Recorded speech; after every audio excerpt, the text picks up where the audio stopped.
আসসালামু আলাইকুম। এটা একটা মুসলিম দেশ, যার 92% সবাই হলাম আমরা হক্কানি, খাঁটি, ইমানদার, খোদাভীরু, নামাজি, ধর্মপরায়ণ মুসলমান। আর ইসলামিক ফাউন্ডেশন এই দেশের সর্বোচ্চ ধর্মীয় সংস্থা, যা এই দেশের বাইতুল মোকাররম মসজিদটা ইসলামিক ফাউন্ডেশন পরিচালনা করে, যেটা জাতীয় মসজিদ। সুতরাং গুরুত্বটা বুঝতেই পারতেছেন।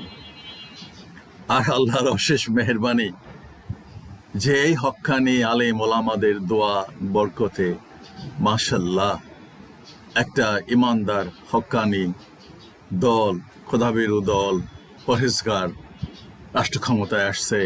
দীর্ঘ সংগ্রামের পরে, অনেক ত্যাগ তিতিক্ষার বিনিময়ে।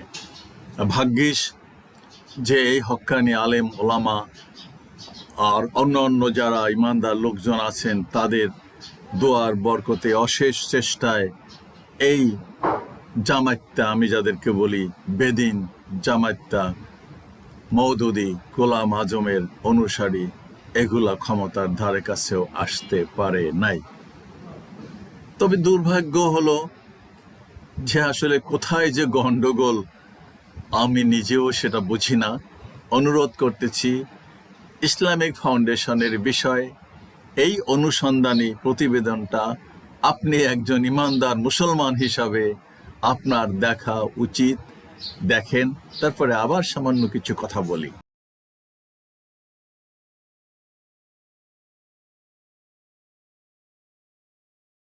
কোরআন নিয়েও যে অনিয়ম দুর্নীতি হয় তা ছিল অবিশ্বাস্য।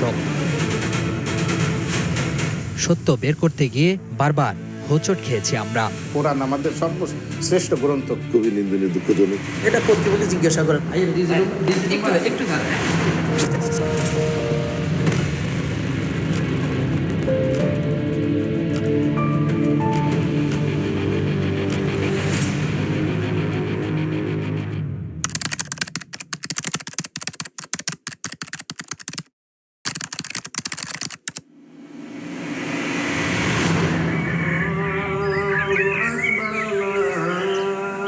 ঢাকার কোলঘেঁষা সাভারের সিন্দুরিয়া গ্রাম। ভোর হতেই 7 বছরের মেহেদী হাসান ওয়াহিদকে মক্তবে যাওয়ার জন্য তৈরি করছেন মা হাফিজা আক্তার।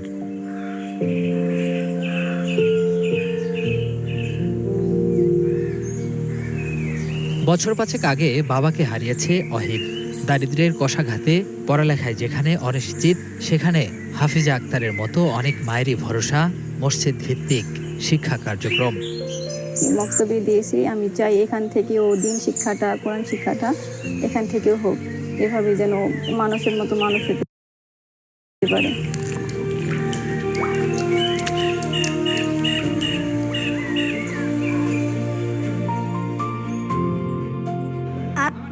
আত্তাহিয়াতু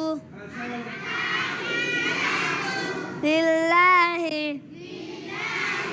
ওয়াসসালাওয়াতু।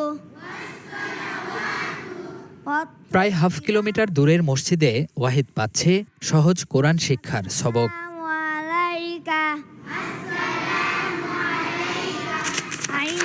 ইসলামিক ফাউন্ডেশনের মসজিদ ভিত্তিক শিশু ও গণশিক্ষা প্রকল্পের শুরু 1993 সালে। প্রাক প্রাথমিক, সহজ কোরআন শিক্ষা ও বয়স্ক শিক্ষা, এই 3 স্তরে চলছে পাঠদান। সুবিধাভোগীদের বেশিরভাগই অনগ্রসর ও পিছিয়ে পড়া জনগোষ্ঠীর। প্রকল্পটির 8ম ধাপের চলমান এই কার্যক্রম শেষ হবে 2030 সালে। বরাদ্দ 4.5 কোটি টাকারও বেশি। কাগজে কলমে শিক্ষাকেন্দ্র 73,768টি, আর শিক্ষক সহ জনবল প্রায় 76,670 জন। শিক্ষকদের বেতন মাসে 6,000 টাকা। আমরা যখন দেখি যে আমাদের দ্বারাই, আমাদের মাধ্যমেই জ্ঞানের আলো, কোরআনের আলো পুরা দেশে ছড়িয়ে পড়ছে, তো এই কারণে অন্তর থেকে এক প্রকার তৃপ্তি পাওয়া যায়। এই তৃপ্তির কারণে অল্প বেতনটাও অনেক সময় অল্প বেতন মনে হয় না। মুফতি নাহিদ হাসানদের মতো এমন করে হয়তো অনেকেই ভাবেন না, বুঝার চেষ্টাও করেন না ভালো কাজের আনন্দ। কিন্তু এই আলোর নিচেও যে অন্ধকার থাকে সেটা কজনই বা জানেন? ধর্মীয় শিক্ষার প্রসার, মূল্যবোধ প্রতিষ্ঠা ও মানবিক উন্নয়নে ১৯৭৫ সালে প্রতিষ্ঠিত হয় ইসলামিক ফাউন্ডেশন। বিভিন্ন সময় জালিয়াতি দুর্নীতির কারণে খবরের শিরোনাম হয়েছে ধর্ম মন্ত্রণালয়ের এই প্রতিষ্ঠান। স্টার নিউজের হাতে এবার আসে আরও স্পর্শকাতর তথ্য।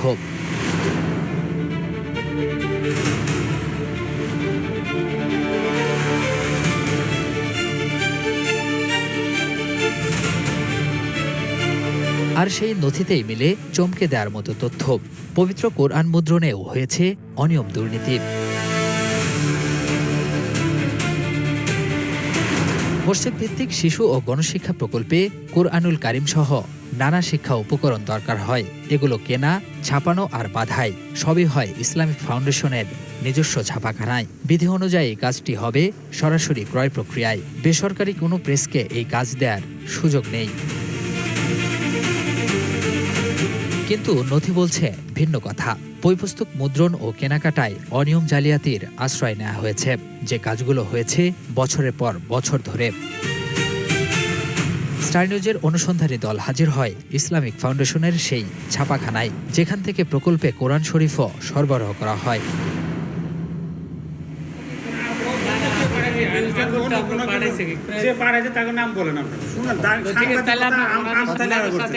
শুরুতেই বাধা আর লুকোচুরি। প্রেসের ব্যবস্থাপক মহিউদ্দিন মাহিনকে ফোন দিতেই যা আরও বাড়তে থাকে।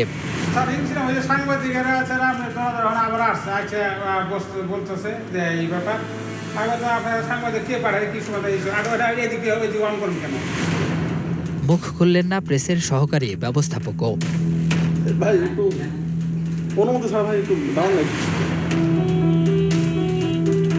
তারপরেও আমাদের অপেক্ষা।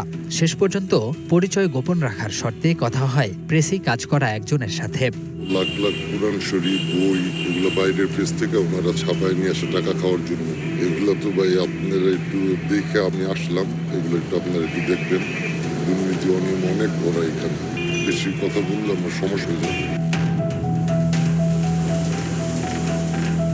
প্রশ্ন হলো, নিজস্ব আধুনিক ছাপাখানা থাকতে কেন বেসরকারি প্রেস থেকে ছাপাতে হবে?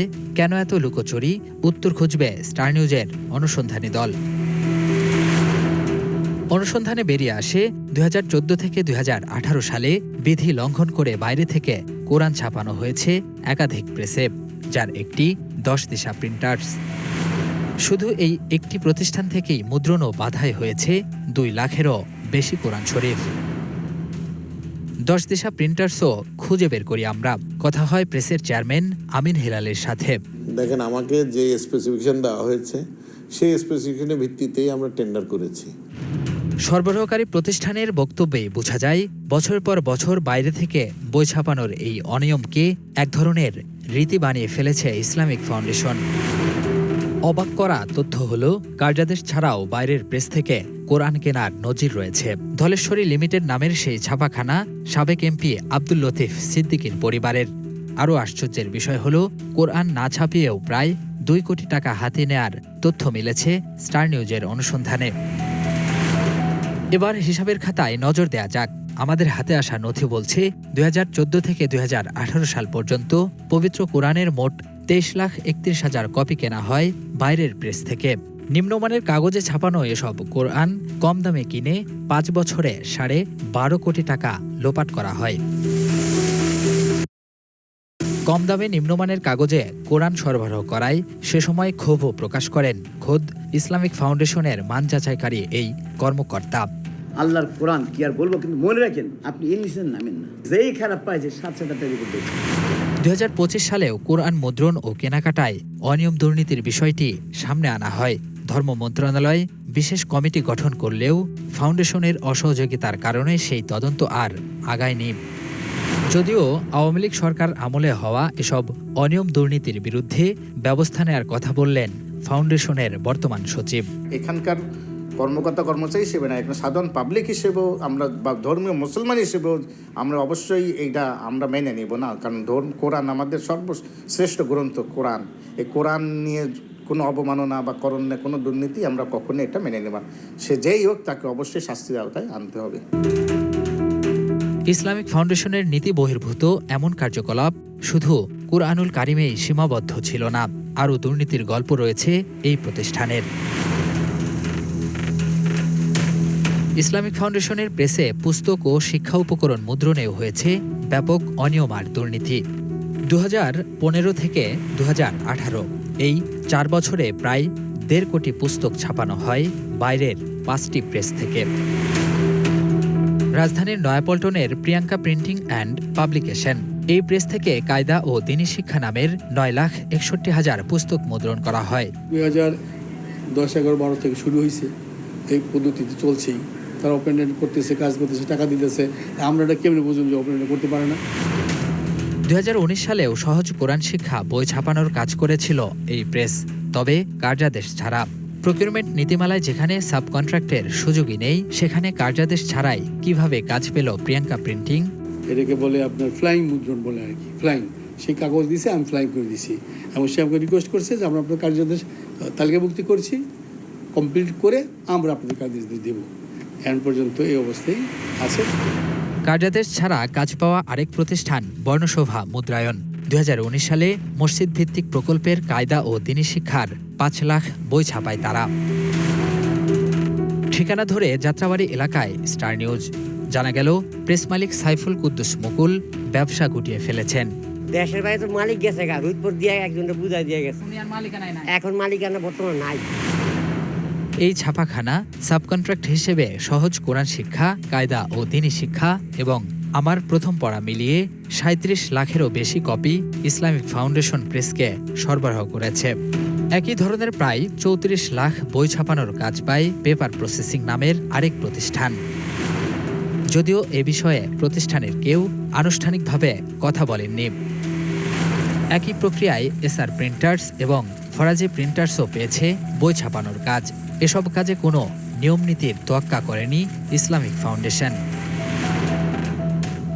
নথি বলছে 2015 থেকে 2019 শিক্ষাবর্ষের জন্য সহজ কোরআন শিক্ষা সহ 3টি বইয়ের প্রায় 1.5 কোটি কপি ছাপানো হয় বাইরের প্রেস থেকে। অর্ধেক মূল্যে এসব বই কিনে লোপাট হয় প্রায় 21 কোটি টাকা। এত কিছুর পরও থামেনি ইসলামিক ফাউন্ডেশন প্রেসের দৌরাত্ম্য। 2026 শিক্ষাবর্ষেও নিম্নমানের পাঠ্যপুস্তক সরবরাহের অভিযোগ উঠেছে। ধর্ম মন্ত্রণালয় তদন্ত কমিটি করলেও এখনও আলোর মুখ দেখেনি। বিষয়টি নিয়ে আরেক দফায় ফাউন্ডেশনের প্রেস ম্যানেজার মোহাম্মদ মহিউদ্দিনের বক্তব্য জানার চেষ্টা করি আমরা, যার নিয়োগেও রয়েছে জালিয়াতির অভিযোগ। এটা কর্তৃপক্ষকে জিজ্ঞাসা করেন, আমি তো বারবার বলছি এই লাইনে আমি এক্সপার্ট না, অতিরিক্ত দায়িত্ব আমাকে দিলে। আচ্ছা, বাধাই নিয়ে যে নিম্নমানের কাজ, সেটা একটা বড় প্রশ্ন। তারপরে নিয়োগ নিয়েও তো কমিটি তো কাজ করছে, এটা অবৈধ নিয়োগ ছিল। এখানে আপনার তো 2003 সালে আপনি যাই একটা অডিট হয়েছিল। একটু কথা বলেন। এরপর এসব অনিয়ম দুর্নীতি নিয়ে তার সাথে আর কথা বলা সম্ভব হয়নি। ইসলামিক ফাউন্ডেশন প্রেসের অন্যান্য কেনাকাটাতেও মিলেছে দুর্নীতির প্রমাণ। প্রেসের স্ক্যানার, প্রিন্টার এবং ওএমআর মেশিন কিনতেও নেওয়া হয় অনিয়ম দুর্নীতির আশ্রয়। সর্বনিম্ন দরদাতা MN মল্লিক অ্যান্ড কোম্পানিকে কাজ না দিয়ে উচ্চ মূল্যে মেশিন কেনা হয় গ্লোবাল কালার স্ক্যান নামের প্রতিষ্ঠান থেকে। অনুসন্ধানে জানা যায় MN মল্লিক এবং গ্লোবাল কালার আপন 2 ভাইয়ের প্রতিষ্ঠান। ফাউন্ডেশনের প্রেসের সঙ্গে মিলেমিশে কাজ বাগিয়ে নিয়েছেন তারা। প্রতিষ্ঠানটিতে গিয়ে দায়িত্বশীল কাউকেই পাওয়া গেল না। MN মল্লিকটা হলো মাহবুব আলম মল্লিক সাহেব নামে, আর গ্লোবাল কালার স্ক্যানটা হচ্ছে হলো নূর আলম মল্লিক সাহেবের নামে। দুইটা ফার্ম 2 ভাইয়ের নাম ছিল। আমাদের হাতে আসা নথি বিশ্লেষণ করে দেখা যায় কেনাকাটা, মুদ্রণ, বাধাই ও উচ্চমূল্যে মালামাল ক্রয় সহ বিভিন্ন খাতে শুধু 2009 থেকে 2018 সাল পর্যন্ত 364 কোটি টাকা নয়-ছয় হয়েছে। সব মিলিয়ে 2024 সালের জানুয়ারি পর্যন্ত প্রতিষ্ঠানটির অডিট আপত্তি দাঁড়িয়েছে 2,500 কোটি টাকারও বেশি। ইসলামিক ফাউন্ডেশনের সদ্য বিদায়ী মহাপরিচালকের সাথেও কথা হয় স্টার নিউজের। এটা আনএক্সপেক্টেড, এটা আসলে ধারণা করা যায় না। চোরও কোরআন শরীফ চুরি করে না, কিন্তু এখানে যে ঘটনাটা ঘটেছে এটা তদন্ত সাপেক্ষে ওনারা প্রমাণ।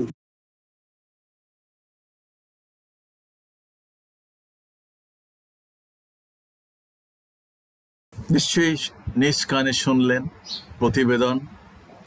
আমার কি আর কিছু বলার দরকার আছে? দরকার করে? এই যদি হয় একটা মুসলিম দেশের অবস্থা, যেখানে 92% মুসলমান এবং তারা হক্কানি, ইমানদার, খোদাভীরু, তাহলে অন্য অন্য দেশের কি হতে পারে বা হচ্ছে সেটা সহজেই অনুমেয়। আর আমি বারবার যে বলি, বাবা, এই রাষ্ট্রটা একটা গজবের রাষ্ট্র, এর জেনেটিক সমস্যা আছে, ইত্যাদি ইত্যাদি। এই বিষয়টা কি অতিরঞ্জিত? আমারে 10টা গালি দিয়েন, কোনো সমস্যা নাই, তারপরও মুখ ফুটে বলেন যে মিয়া তুমি তো সব ফালতু বাহাস করো, বেহুদা ওয়াজ করো, বেহুদা জেনেটিক সমস্যার কথা বলো, বেহুদা গজবের কথা বলো। আমি অনুরোধ করতেছি, আমাকে 1000 গালি দেন, তকমা দেন, বাস, কচু, যা যা খুশি দেন, কিন্তু একটু সজাগ হন, সচেতন হন। এই দেশটার একটা গুণগত পরিবর্তন দরকার। এই রাষ্ট্রের চরিত্রের বদলানো দরকার। এই রাষ্ট্রের খোল নৈচার সব বদলানো দরকার। Everything is corrupted. বলছি তো, জেনেটিক সমস্যা, জন্মগত সমস্যা। আর আমার মতন এই যে বুইরা যেগুলো আছে, আর এই মূল কারণ হলো এইটার এই গজবের রাজনীতি, নোংরা, অধপতিত, অসভ্য, বর্বর, স্বার্থের চুরির রাজনীতি একমাত্র দ্য সোল কজ সারা পৃথিবীতে, শুধু বাংলাদেশে নয়। এই ট্রেন্ড যদি বদলাতে না পারেন, তাহলে এটা দিন দিন আরো গজব থেকে গজবতর দিকে যাবে। আর এটা একমাত্র করতে পারে দল মত নির্বিশেষে এই নতুন প্রজন্ম। আমি তাদেরকে শ্রদ্ধা করি, সম্মান জানাই, ভালোবাসি। অনুরোধ করতেছি, বাবা, ঐক্যবদ্ধ, একটা পয়েন্টে তো ঐক্যবদ্ধ হবে, জাতীয় স্বার্থ, আমাদের জনগণের স্বার্থ। যে দলেই তুমি করো, তোমার ছেলে মেয়েরা তো এদেশে বসবাস করবে, আর যদি এদেশে বসবাস না করে সেটা হলো ভিন্ন কথা। সো একটা পয়েন্টে এসে ঐক্যবদ্ধ হয়ে এই ট্রেন্ডকে থামায় দাও, এই ট্রেন্ডকে নিশ্চিহ্ন করে দাও, এই রাজনীতিকে বন্ধ করে দাও। এটা সৃষ্টি করছি আমার মতন যেগুলো আছে, ওল্ড হ্যাগার্ড, এগুলা, এদেরকে এদের টুটি চেপে ধরে বিদায় করে দাও, রাজনীতি থেকে খেদায় দাও, একদম সাফা করে দাও। বাট তোমরা যে খুব দুধের ধোয়া তা কিন্তু নয়, দেখতেছি তো কি কি হচ্ছে। বাট অল্পতে নিজেকে সামলে নাও এবং 100%, 99% না ভালো হয়ে যাও, ভালো হয়ে ঐক্যবদ্ধ হয়ে দেশটাকে কাজ করো। আর বারবার তো বলছি, টাকা পয়সা পাবে, একদিন পাবে, এস্টাবলিশ হবে, নিশ্চিন্ত থাকো, আল্লাহর কাছে চাও, দেবার মালিক উনি দেবেন। সোজা পথটা অনুসরণ করো। আল্লাহ হাফেজ।